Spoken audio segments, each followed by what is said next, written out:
Hello, welcome to Vietnam Journal, our daily English news bulletin on net with VTC10. I'm Ông speaking from Hanoi. Every day we'll bring you comprehensive and up-to-date information on Vietnam. And following major stories on Thursday.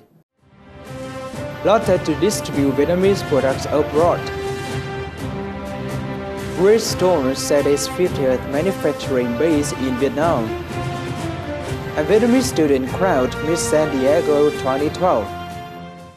Korean invested Lotte Mart Vietnam retailer is preparing to offer Vietnamese goods for sales at 122 foreign overseas supermarkets. This is a chance for the Vietnam's high-quality products to penetrate potential markets such as China and Indonesia. A Lotte Mart Vietnam representative said the parent group in the Republic of Korea is working with Vietnamese embassies in Indonesia and China to introduce Vietnamese goods in these countries via promotion programs. According to the representative, by early 2012, Lotte Mart has brought Vietnamese goods including cooking utensils, sauces, milk, coffee and seafood, among others, for sale at 97 supermarkets in the Republic of Korea. Meanwhile, French investor Big C Vietnam exported 1,000 containers of Vietnamese goods worth over $17 million in 2011. Since it entered the Vietnamese market, Big C set up an export-import division, which is a good supplier for France Casino Group. Japanese invested Bridgestone tire manufacturing Vietnam company has an investment certificate to build a passenger car tire manufacturing plant in Ninh Vuon Industrial Zone in northern Vietnam. Bridgestone has selected the industrial zone because of its strategic location, the availability of reliable utilities, and the best tax incentives applied for economic zone. The new facility is capitalized at $575 million with production capacity of 24,700 units per day, and it covers a surface of over 102 hectares. This is the 50th plant of the Bridgestone Corporation in the world. The Japanese group currently produces tires at 47 plants in 20 countries. The new plant in Ninh Vuon will start production in the first half of 2014. Once the production is launched, all of the produce will be exported. The project shall create jobs for a total of 1,900 employees. And following is some business news in brief. The Vietnam Timber and Forest Products Association, or VForest, said furniture export is projected to drop against last year since wood processors become more cautious about taking new orders after the long Lunar New Year holiday. The holiday-themed January pulled down export sales by 18.5% year-on-year to around $280 million only, driving the export value of furniture products in the first quarter down to an estimated $1 billion. In particular, the export value of bamboo rattan products in January is estimated at $19 million, a 9.7% year-on-year decrease.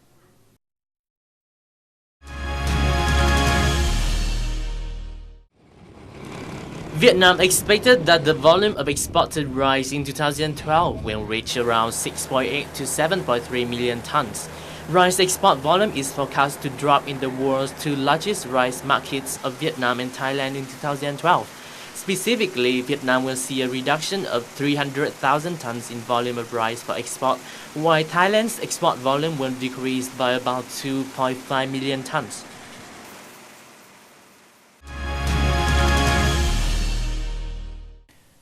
As of early 2012, the Dung Quất Industrial Zone IZ has granted licenses to 111 projects with total registered capital of $8 billion, of which $4.8 billion has been disbursed. Up to now, 67 projects have been put into operation, with 31 operating effectively, including a Dung Quất shipbuilding project and a Doosan Heavy Industry Vietnam project. The IZ plans to contribute about $714 million to the state budget and generate about 1,500 new jobs in 2012. Vietnam State Bank said its bank's deposit interest rates will likely drop to about 10% per year if the rate of inflation is maintained at 9 to 9.5% by the year end. Such a decrease is possible given the fact that the monthly consumer price index has gradually slowed down to the rate of less than 1% since August. Moreover, the State Bank of Vietnam is bent on soaring the liquidity of some credit institutions. Vietnam and United States have been promoting sustainable measures to cope with challenges of economic development. USAID have been actively contributing to the sustainable development of Vietnam. Our reporter had a conversation with Mr. Francis Donovan, Mission Director of USAID in Vietnam. Mr. Donovan shared his views on the operation of USAID in Vietnam in 2011 and its plan for 2012. Hello, Mr. Donovan, and thank you for joining our talk today. USAID celebrated its 50th founding anniversary in 2011. What are the most important achievements of USAID in Vietnam so far? In the area of health, our assistance to the government of Vietnam and the people of Vietnam in the care, prevention, and treatment of HIV/AIDS, and also in helping respond to and prevent avian influenza and pandemic influenza have been great achievements. Another area is in the area of economic growth. And USAID played a role contributing to the government of Vietnam in some ways as the bilateral trade agreement between the US and Vietnam happened. USAID provided technical assistance to the government of Vietnam how to comply with that trade agreement. And then later, as Vietnam wanted to join the World Trade Organization, or WTO, USAID helped the government of Vietnam meet the WTO requirements. And even today, we are now working with the government of Vietnam to help them with the Trans-Pacific Agreement, Trans-Pacific Partnership Trade Agreement, which we hope Vietnam will be a key player. Vietnam has struggled with some shortcomings in infrastructure development, such as excessive spending and low efficiency. How will USAID cooperate with Vietnam to address this issue? Yes, a very good question today, because many countries around the world, like Vietnam, and even in the US, we are all faced with how do we improve our infrastructure.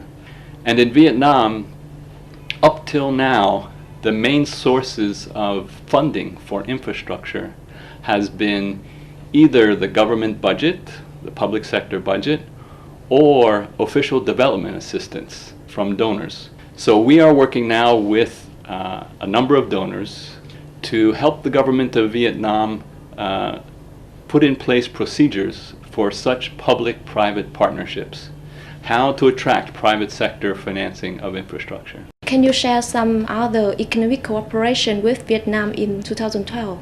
Yes, actually we are getting ready soon. I believe in the month of February, we hope to announce the latest Provincial Competitiveness Index. And perhaps you are familiar with this, but every year in partnership with the Vietnamese Chamber of Commerce and Industry, we provide the results of a survey that we made to Vietnamese private businesses and also a number of foreign invested enterprises.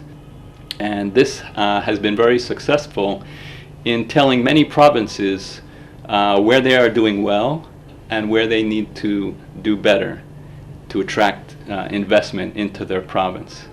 And this is also good for donors to see where some provinces may be struggling and need some help. So it is a very good exercise, and we are looking forward to that in 2012. Thank you very much for joining us. Macroeconomy, foreign investment, business, society and culture, arts, education, tourism. Vietnam Journal. It's not just news, it's life in Vietnam. Welcome back to Vietnam Journal. Vân Phạm, a Vietnamese economic student at UC San Diego in the United States, has won Miss San Diego 2012 title. The contest was held by the Miss San Diego Pageant and the Scholarship Association. Van is a student at UC San Diego majoring in economics with a minor in music. She won the job with her piano performance that accounts for 35% of the overall score. Van will continue to compete for Miss California 2012 in Fresno this summer, the preliminary to Miss America. Previously, in 2010, Hwang Kim-Kyung also won the Miss Texas title of the America-US Miss Scholarship Programmization. During the recent Lunar New Year holiday, the number of visitors to Hanoi increased sharply, including international and domestic tourists. Around 183,000 foreigners visited the city during the holiday, a year-on-year increase of 10%. The City Council Sport and Tourism Department said that thanks to visa exemption, the number of overseas Vietnamese visitors increased sharply to almost 700,000. The department predicts that the number of tourists from traditional markets, including China, Japan, and France, will increase in the first quarter of the year. Hanoi also welcomed more than 1.8 million domestic visitors, a year-on-year rise of 40%. The Hương Prophim Pagoda Festival in Thang Long Empire, seated a relic site, attract the largest number of tourists. Wood turning is one of the craft traditions in Vietnam. Let's get to know about this craft in Nhị Khê village in northern Vietnam through the following report. Nhị Khê village is well known for its wood turning craft that has been preserved for hundreds of years. Nearby villages turn wood.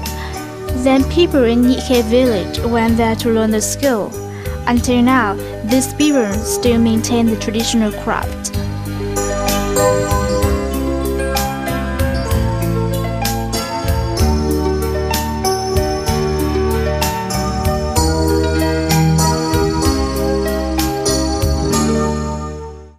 Chúng tôi đã trải qua các thời kỳ thăng trầm khác nhau, từ thời bao cấp cho tới thời kỳ kinh tế thị trường. Lúc bao cấp thì ở đây có cả một hợp tác xã sản xuất hàng thủ công mỹ nghệ lớn. Sau đó thì khi xuất khẩu làm hàng xuất khẩu sang Đông Âu. Normally, there are two types of items. The first type is worshipping stuff, such as incense tube, incense bowls, and vases. The wood was turned and then painted with red and yellow. The second type is home appliances, such as wooden bars, stair handrails, table legs, chairs, and interior decorations. Formerly, Nhị Khê village's products were made of wood and used for daily life only. However, with creativity and the traditional know-how, their products now are much more sophisticated.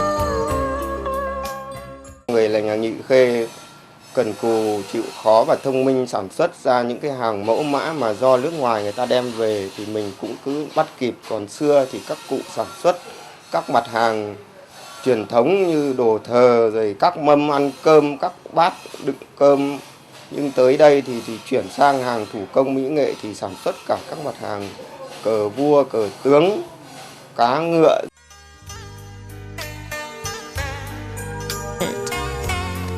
These products are not only common but also are preferred by local and foreign customers. The materials now include not only wood but also animal bone, shell, and stone. From this small village, a lot of handmade jewelry with high quality, such as ashtrays, containers, and street lights, are exported to many countries in Europe and Asia.